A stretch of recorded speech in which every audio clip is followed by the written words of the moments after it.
чыгарууларыңызды күнде естіп жадымызда жатталып қалды. Балалар, бүгін кім кезекші? Балалар, үй тапсырмасын толық орындадыңыздар ма? Сіздердің кейбір сөздеріңіз бізді оқытушылыққа үйретеді. Ал енді шықта қайтадан дұрыстап кір.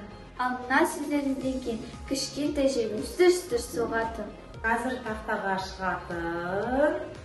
Кейбір сөздеріңіз бізді жауапкершілікке үйретеді. Балалар, үй жұмысын орындап келдік пе?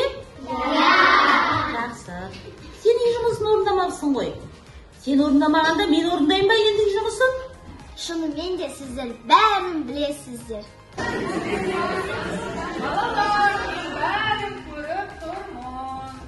Тіпті ұшқандарыңыздың өзі еркелеткенде естіледі. Сол, үй тапсырмаң қайда? Үйде ұмытып кетіп.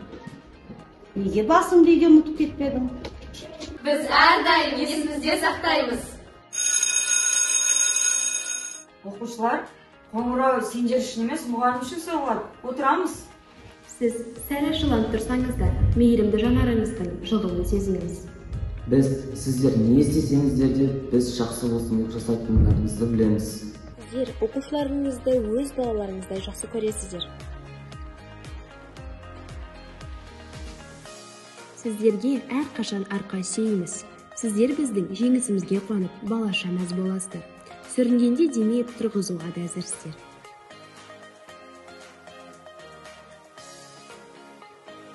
Сіздер біздің шулағанымыздан шаршайсыздар, бірақ біз сіз өздеріңізді бір түрлі сезінесіздер.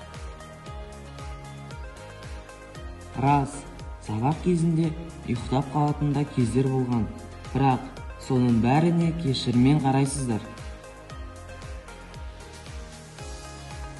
Үйде Асқартау әкеміз сияқтысыз.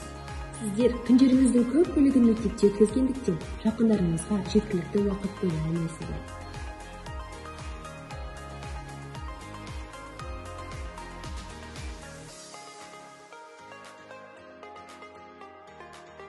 Біз сіздерді жақсы көреміз. Өйткені әлемдегі ең мейірбан жандар сіздер. Сіздерге әлемнің бар жақсылығын тілесек те аздық етеді. Бар болғандарыңыз үшін рахмет.